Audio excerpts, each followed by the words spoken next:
Hey YouTube, I'm going to do a little bit better video today, hopefully, of the Kershaw Tilt Stonewash.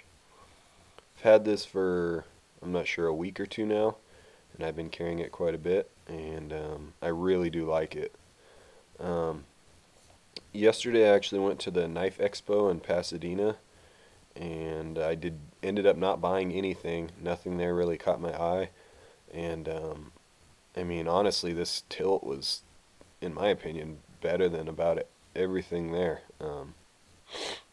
as far as customs and everything. So there it is.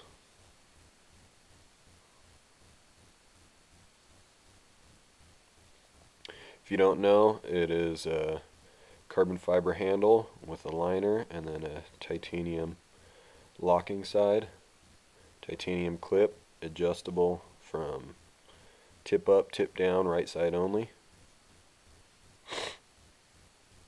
Frame lock. In hand, this knife is incredibly comfortable. That's one thing I'm really enjoying about it. It just fits your hand really well.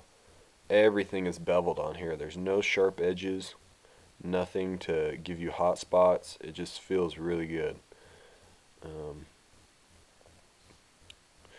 The only thing I could complain about as far as that goes is the pocket clip.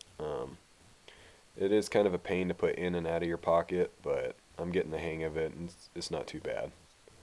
And it does look better on tip down, but I prefer tip up.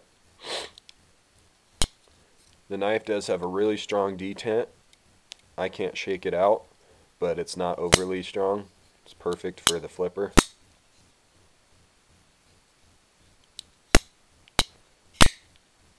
If you watched my last video, you heard me talk about the way the lock bar was cut on here. So far I haven't had any problems, and I've flipped this thing open a lot, and I'm not having any issues with it at all. Sorry, this camera doesn't focus very well. But they put quite a bit of tension on these lock bars, so I could see maybe a female or somebody who's doesn't open knives a lot having a problem disengaging this lock. There's quite a bit of tension on there, and that is probably to keep it solid lockup on it.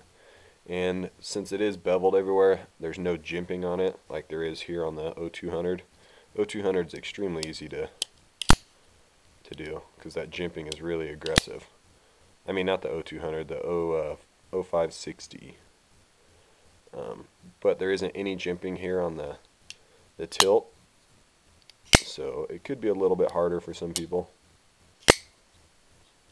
The KVT works flawlessly. This thing flips open extremely fast every time.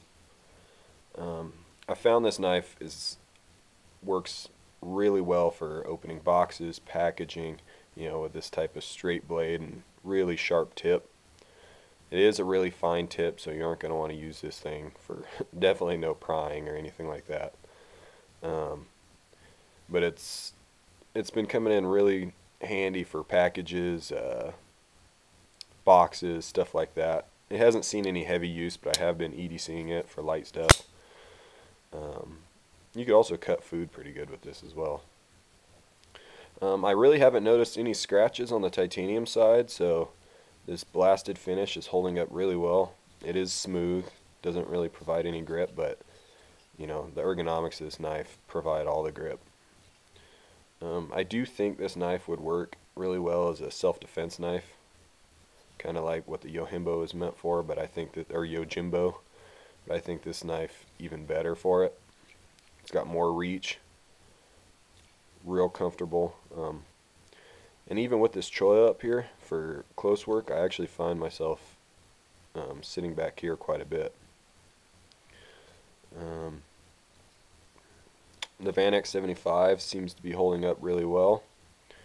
I haven't, like I said, I haven't put in any heavy use, but with EDC tasks, I haven't had to sharpen it at all. So it's really great for that. Fit and finish wise, this knife is near perfect. It's not perfect, but it's near perfect. I don't know if you'll be able to catch it on this, but the line that separates the Vanax 75 from, I believe, 420, there's some parts where it actually is almost non-visible and some parts where it stands out quite a bit. This camera won't macro, I don't know why, but yeah, that's about the only thing I noticed. Other than that, fit and finish is phenomenal. It's great for a production knife. I mean, people say that for a production knife, but good production knives have better fit and finish than a lot of customs, to be honest. But that's my opinion. It does have a lanyard hole. Not sure why you'd want to use it on this one. This knife is extremely light. I'd say it's probably the lightest out of all these knives, even though it's probably overall the longest. I don't know if it's longer than the 200 yet.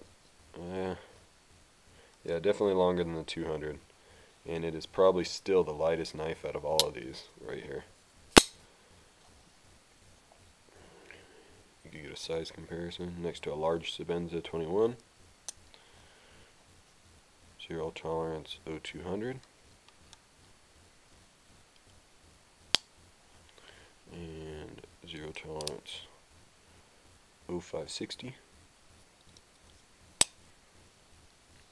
It uses Torx for the pivot and for all the screws. It's heavily skeletonized on both sides. All open construction. Thing just feels so great. Just, you know, really smooth in your hand. No hot spots. It's just a joy to carry and use. And the flipper is, I've honestly never felt a knife as smooth as this tilt.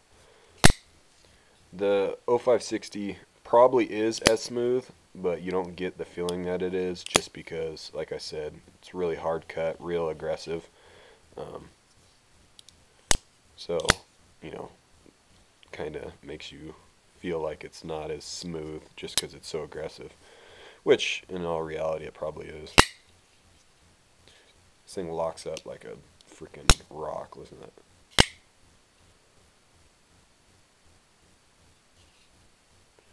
Alright guys, that's maybe might be a slightly better video than my last one, but there you go. If you have any questions about it, just ask. This knife is pretty amazing. I was turned off by the look as well, just like I'm sure a lot of people are. It does look weird, but it functions flawlessly, and it's just a joy to play with and to carry on you. One thing I did notice is, since the knife is so long closed, when it's in my pocket, it actually only goes about that far because it's hitting the bottom of my jeans because it's so long. So this knife probably suits deep pockets better. I'm wearing, I don't know, Levi's or something, and it hits the bottom of the pocket and doesn't allow the clip to go all the way on the jeans, for your information. Alright guys, thanks for checking it out.